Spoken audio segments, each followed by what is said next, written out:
Hello guys, আসসালামু আলাইকুম। সবাই কেমন আছেন? সবাই ভালো আছেন। তো আজকে হচ্ছে পবিত্র মিলাদুন্নবী। তো আজকের দিনে আমাদের বাড়ির সবাই কি রোজা রেখেছিলেন, তো নফল রোজাটাকে বলে। তো এই রোজা রাখার জন্য এখন বিকেলের দিকে এখানে ইফতার তৈরি করবেন। তো ইফতার তৈরি করার জন্য দেখেন এখানে নানান কিছু আয়োজন করে রেখেছেন। তো প্রথমেই কিন্তু আমাদের আম্মু খিচুড়ি রান্না করবেন, বোনা খিচুড়ি। তো খিচুড়ি রান্না করার জন্য তো পাত্রে চুলায় একটা পাত্র বসিয়ে তাতে দিয়ে দিলেন তেলটা এখন কিছু সময় গরম হয়ে গেলে তারপর এখানে দিয়ে দিবেন তেজপাতা, দারচিনি, এলাচ, লং, গোলমরিচ, তারপর পেঁয়াজ কুচি। তো পেঁয়াজ কুচিটা একটু বেশি করে দিয়েছে, এখানে অনেক বেশি করে আর কি খিচুড়ি রান্না করবেন। তো এখানে পেঁয়াজ কুচিটা আর তেজপাতা এগুলো মশলাগুলোকে সব কিছু একসাথে ভালো করে নাড়াচাড়া করে কিছু সময় এগুলোকে মজিয়ে নেবেন পেঁয়াজটাকে।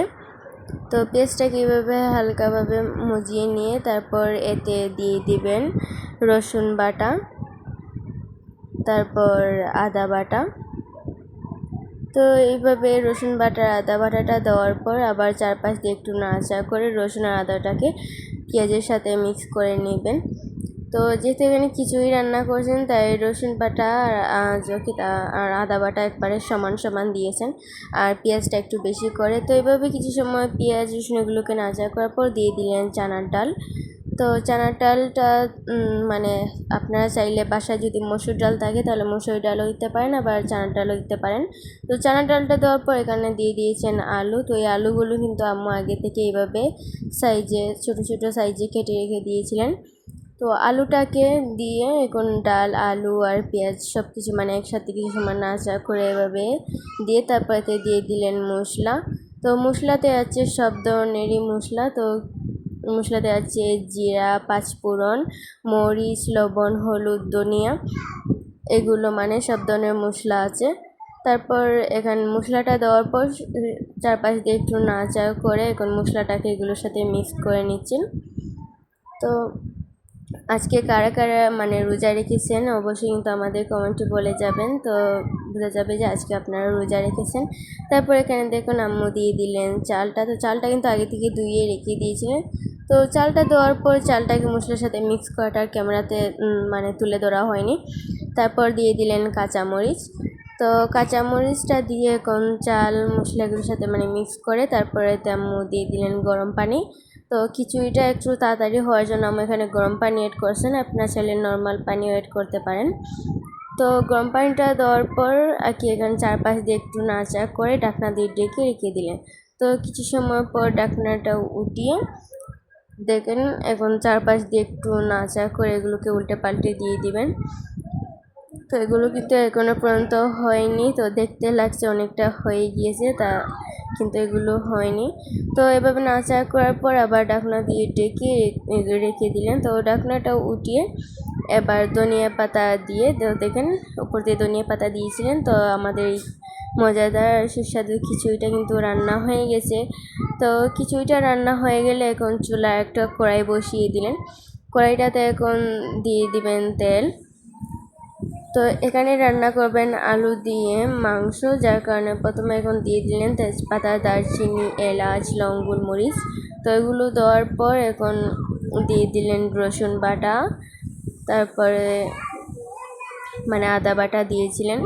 তো এবার চারপাশ দিয়ে একটু নাড়াচাড়া করে এটাকে দিয়ে দিবেন।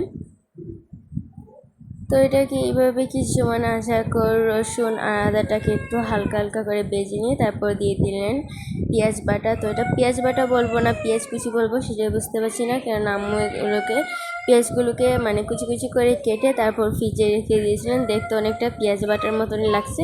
তো যাই হোক আমি পেঁয়াজ বাটাই বলে ফেলি। তো এইভাবে পেঁয়াজ রসুন আদা এগুলোকে কিছু সময় নাড়াচাড়া করে এগুলোকে মজিয়ে নিয়েছেন। তো এভাবে অনেকক্ষণ পরে কিন্তু নাড়াচাড়া করে এটাকে মজিয়ে নিয়েছেন। তারপর আবার দিয়ে দিলেন মশলা। তো খিচুড়িতে যা যা মশলা দিয়েছিলেন এখানে কিন্তু সেম মশলাগুলোই দিয়েছেন। তো মশলাটা দেওয়ার পর এখন মশলাকে কিছু সময় নাড়াচাড়া করে এখন ওর সাথে মিক্স করে নেবেন। তারপর এতে অল্প একটুখানি পানি অ্যাড করবেন মশলাটা তাড়াতাড়ি কষে যাওয়ার জন্য, আর মশলা কষানোর জন্য তো অবশ্যই পানির প্রয়োজন। তো পানিটা একটুকু দিয়ে এখন চুলার আগুন একটু হাই করে দিয়েছেন, কেননা ইফতার অনেকটা টাইম হয়ে যাচ্ছিল আর এগুলো তাড়াতাড়ি করতে হবে। তো এখানে তাড়াতাড়ি করার জন্য এখন আম্মা মানে হাই পরিমাণে আগুন দিয়ে তারপর মশলাটাকে কিছু সময় হালকা একটু কষিয়ে নিলেন, তারপর দিয়ে দিলেন কাঁচামরিচ। তো মশলাটা সম্পূর্ণ কষানো হয়ে গেলে এখন দিয়ে দিলেন মাংস। তো মাংসটা দেওয়ার পর এখন মশলার সাথে মাংসটাকে নাড়াচাড়া করে ভালো করে মিক্স করে নিচ্ছেন। তো এভাবে মাংসটাকে মশলার সাথে মানে ভালো করে মিক্স করে তারপর কিন্তু এগুলোকে রেখে দিবেন। তো এবারে এটাকে ঢাকনা দিয়ে ঢেকে রেখে দিলেন। তো ঢাকনাটা কিছু সময় পর উঠিয়ে নেবেন। তো উঠিয়ে নিয়ে আবার চারপাশ দিয়ে একটু নাড়াচাড়া করে দিয়ে দিবেন। তো ইতিমধ্যে যারা আমাদের ভিডিও দেখছেন তারা অবশ্যই আমাদের চ্যানেলটি সাবস্ক্রাইব করে যাবেন। তো তারপর দিয়ে দিলেন আলু। তো আলুটা কিন্তু এভাবে আগে থেকে কেটে রেখে দিয়েছেন। তো ওই যে বললাম না, মানে ইফতারটা তৈরি করার আগে মানে জোহরের নামাজ পড়ে আম্মু সব কিছু রেডি করে রেখে দিয়েছিলেন। তো এবার আলুটাকে দিয়ে আবার কিছু সময় নাড়াচাড়া করে ঢাকনা দিয়ে ঢেকে রেখে দিলেন। তো ঢাকনাটা উঠিয়ে তারপর এতে দিয়ে দিলেন পানি। তো পানিটা দিচ্ছেন কেবল মানে ঝোলের জন্য। তো মাংস যদি ঝোল দিয়ে না খাওয়া হয় তাহলে কিন্তু মজা লাগে না। তো মাংসটা দেওয়ার পর এখন চারপাশ দিয়ে একটু নাড়াচাড়া মানে পানিটা দেওয়ার পর আবার ঢাকনা দিয়ে ঢেকে রেখে দিন। ঢাকনাটা উঠেই দেখেন আমাদের সুস্বাদু মানে আলু দিয়ে মাংসের তরকারিটা রান্না হয়ে গিয়েছে। তো আলু দিয়ে মাংসের তরকারিটা রান্না হয়ে গেলে অপর পাশে বসিয়ে দিলেন মানে রোজট পাতার বড়া তৈরি করবেন। তো রোজট পাতার বড়া তৈরি করার জন্য চুলা একটা প্যান বসিয়ে দিয়ে তাতে তেলটুকু দিয়ে দিলেন পরিমাণ অনুযায়ী। তারপর রোজট পাতা যেগুলো মানে আটা পেঁয়াজ এগুলোর সাথে মানে বড়াটা যেভাবে তৈরি করে আর কি ওইরকমভাবে এটা একটা ডো তৈরি করে নিয়েছে। তো ওই ডোটাকে এখন ছোটো ছোটো আকারে আকৃতি তৈরি করে এখন প্যানে দিয়ে দিলেন।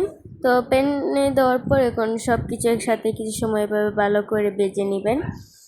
তো আমাদের ভিডিওতে কিন্তু লাস্টে একটা মানে আলুর বড়া তৈরি করেছিলাম। তো আলুর বড়াটাতে কিন্তু সম্পূর্ণভাবে দেখানো যায়নি লাস্টের দিকে। তো কেননা ইফতার টাইম হয়ে গিয়েছে আর ক্যামেরা তখন বন্ধ করা হয়ে গিয়েছিল।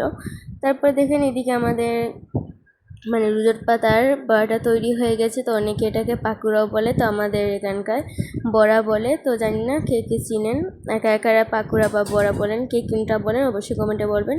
তারপর দেখেন এখানে কিছু আলু যেগুলো এভাবে মানে চিপসের মতো পিস পিস করে কেটে নিয়ে তারপর এগুলোকে ছোটো আকারে মানে আটার সাথে মিক্স করে দিয়ে দিয়েছেন। তো আজকে ভিডিও পর্যন্ত, আল্লাহ হাফেজ।